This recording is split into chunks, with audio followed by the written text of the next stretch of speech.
This is Sg2 Perspectives, a conversation with Sg2 experts and industry thought leaders about the biggest trends in healthcare and what we expect that's going to mean for the future of healthcare delivery.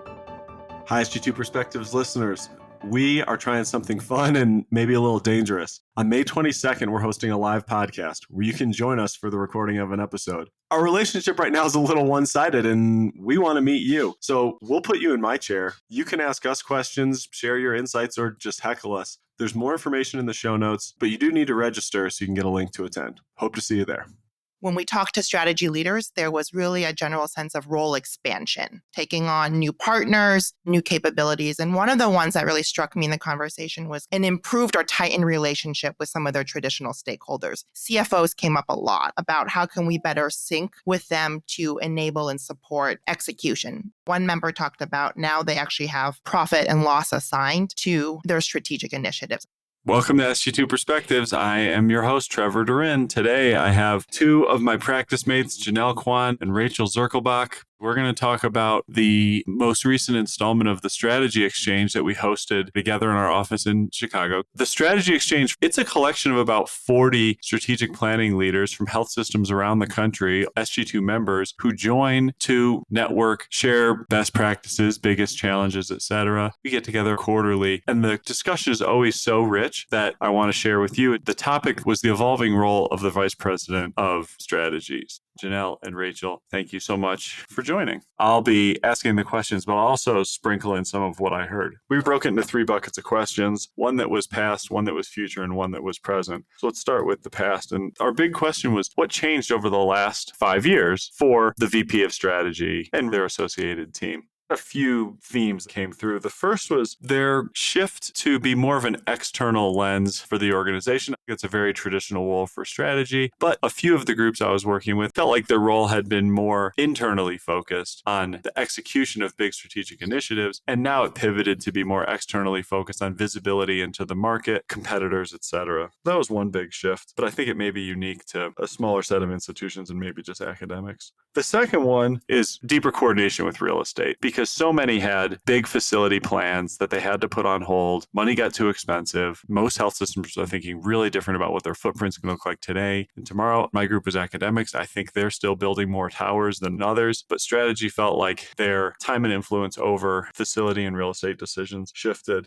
And the third was a bigger share of a role in evaluating potential external partnerships and joint ventures, where they felt like that was a more efficient way to find growth. The growth numbers for some of the partnerships they've seen recently have been so much higher than traditional growth and volume channels. They expect it's going to continue to shift, that strategy is expected to really be the engine of evaluating and bringing up new potential partners. Those are 3 big themes I heard. Rachael, were the themes you heard similar? Mine were definitely different. I had a more green group with a couple of folks who were new to their role and trying to figure things out. One leader shared their initial focus was to develop the strategic plan, any necessary assessments, and a cadence to which the data was needed. And then once there was that sense of stability and knowing what to expect around the timing of meetings and deliverables, the role really shifted for that leader to focus on more ambiguous projects. This came up quite a few times, other duties as assigned. This leader particularly liked the role switch because it really allowed him to step into projects that were out of his comfort zone, something that he never thought would be in his realm of control. He really liked that once the regular strategy planning type of things were ironed out, he got to kind of shift more towards that ambiguous role. What about you, Janelle?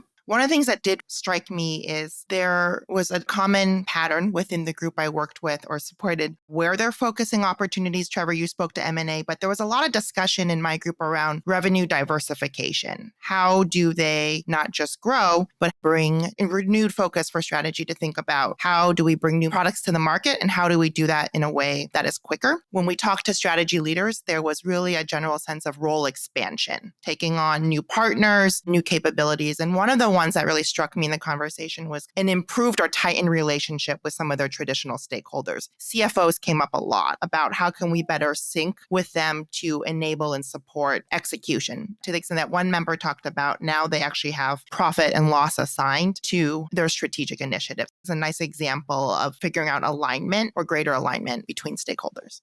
Those are all good ones. If I was going to try to summarize it in one sentence, better coordination with more people who have traditionally had their own segment of planning, financial planning, facility planning, et cetera, one-off projects, and it's consolidating a little bit. Strategy would say that it felt like those were all the right moves, things that made sense. The next set of questions we asked was about how strategy leaders spend their time today. In my mind, it was a pie chart, but it's not exactly what we got. Janelle, how did the folks you talked with discuss how their pie chart was divided up today? It was a combination of similarities and wide variation. In terms of the similarities, when we talk to strategy leaders, there are 4 buckets of responsibilities that make up some part of their day. The actual work of strategy formulation, more operational responsibilities, be it execution, change management, the research, data desk time of strategy, and people management. Where we saw like a departure was in how much time was spent in each of those categories. There were some folks who have much more of an operational focus or playing a greater role in change management, or those who, through their organizational structure, actually take on more people management, day-to-day responsibilities. Where it was interesting was who they spend their time with and how that has changed over time. When we talk to strategy leaders, or by and large, senior executives, their most critical stakeholder, health system CEOs and CFOs. But there was recognition that there was a growing number of people they now engage with. For some to accommodate size, increasingly the medical group or service lines or market level leaders. We heard a lot of knowing that they need to increase alignment with population health teams or health plans. That's what stood out, recognizing that some things remained constant, but the arms of strategy and who they work with day to day is expanding. The second question that we asked of this group was the pie chart of how they spend their day today. Janelle, how did the group you talked with divide up their pie? And I did hear one VP in my group said there's a difference. The way she and her boss, the CSO, spend their time is very similar. And that portion of owning executive relationships is a big segment for each. But the CSO really owns the C-suite relationships, and she owned service line leaders, medical group, and everything about ambulatory planning. So I thought that's probably a pretty common split, and others in the group nodded along. I definitely agree with that. In my group, it was scope and audience. Both were talking to leaders within the organization, but one, the CSO, it was the internal senior leadership and then external, like board. The day-to-day relationship management piece of different teams within the org, service line markets tended to fall under the VP. Rachael, did you hear a similar pattern?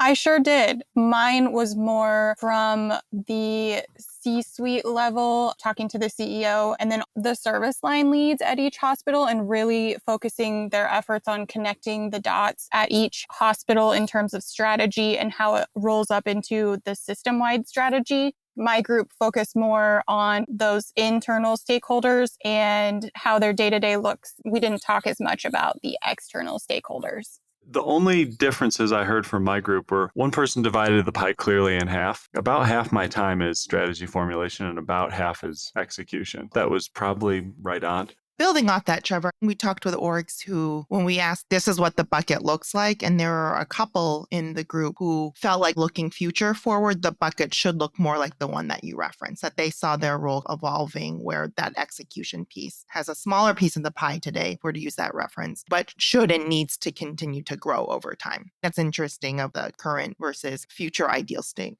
Right on. The last question, how do you think your expectations as a strategy team are going to continue to evolve? That really stood out to me. One person listed the ways that their expectations were going to expand, and they said, but I don't think headcount's going to change. And it might shift. It might become a little bit more senior team because it's going to be more about implementation and relationships and less about data and analysis as those things become more commoditized in the system. And there's one central data lake and it's a little easier to access stuff. And it's less about access and it's more about interpretation. That was an interesting thought. And this person's been there a long time and they're really sharp. And so they may have been thinking like 10 plus years down the road, but that stood out. Rachael, what stood out to you?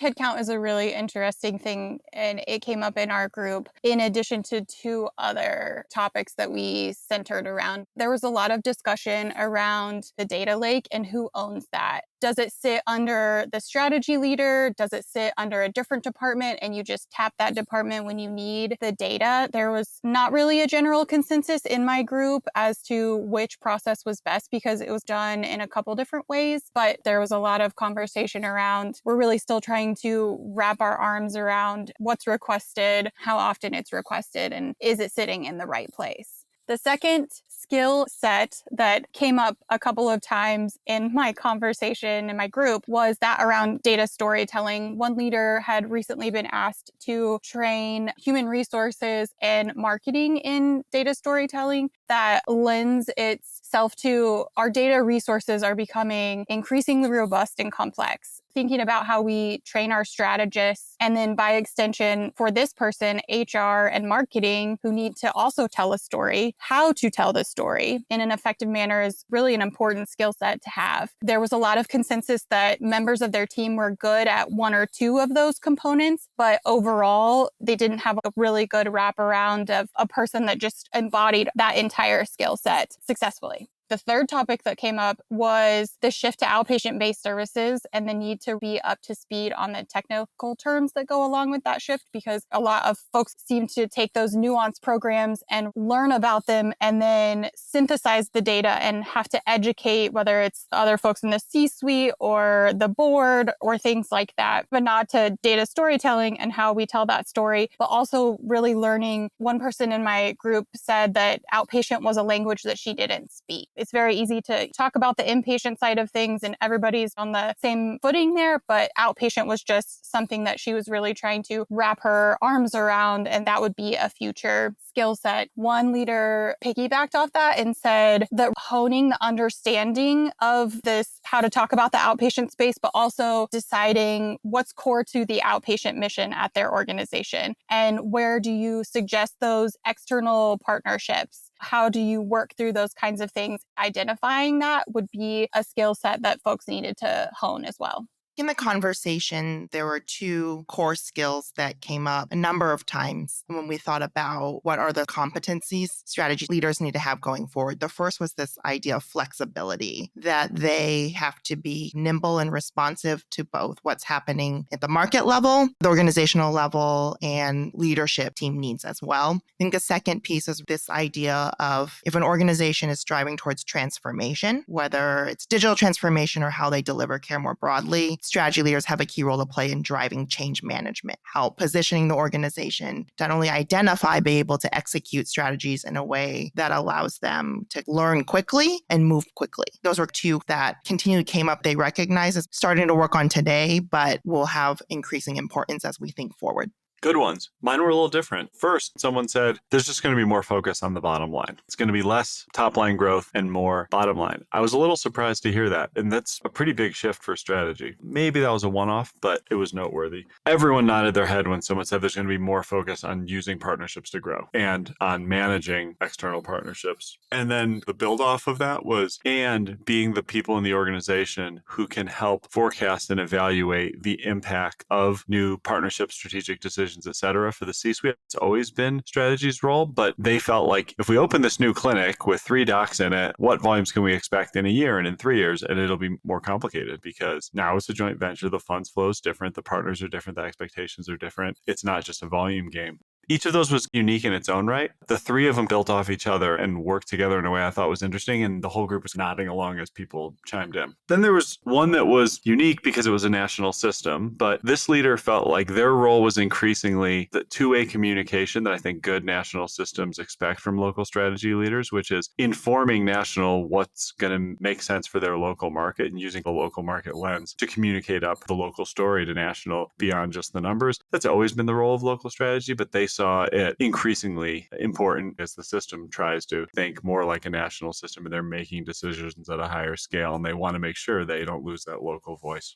And then the last one was going back to that very first point I made about increasingly moving to an external market view. This does fly in the face of the idea that strategy is going to take on more of a role in implementation. But my group did talk about they need to continue to be the view into everything that's happening in the market around them. And that's an increasingly complex, hard to define view. It's a new set of competitors, a new set of stakeholders, in many cases, immeasurable data that in many cases, there's no claim created. How do you keep a finger on the pulse of all the different ways patients in your market are receiving care and how you think about those competitors? And then to that first point that someone said, and be able to evaluate new potential strategies. I liked and agreed with all those themes. And it's one of the things that makes Strategy Exchange so fun to me. You can tell the group loves bouncing these ideas off each other and getting the opportunity to share and think together. I always value hearing what our strategy leaders have to share with each other, and I know they value it too. So thanks, Rachel, and thanks, Janelle, for sharing what you heard.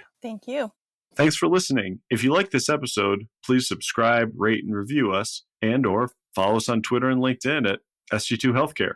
And if you want to talk more about innovative healthcare strategies, you can always email me at sg2perspectives@sg2.com. Finally, SG2 is a Vizient company, and there are a bunch of Vizient podcasts that you might like. You can find them at Vizient /podcasts. Have a great day.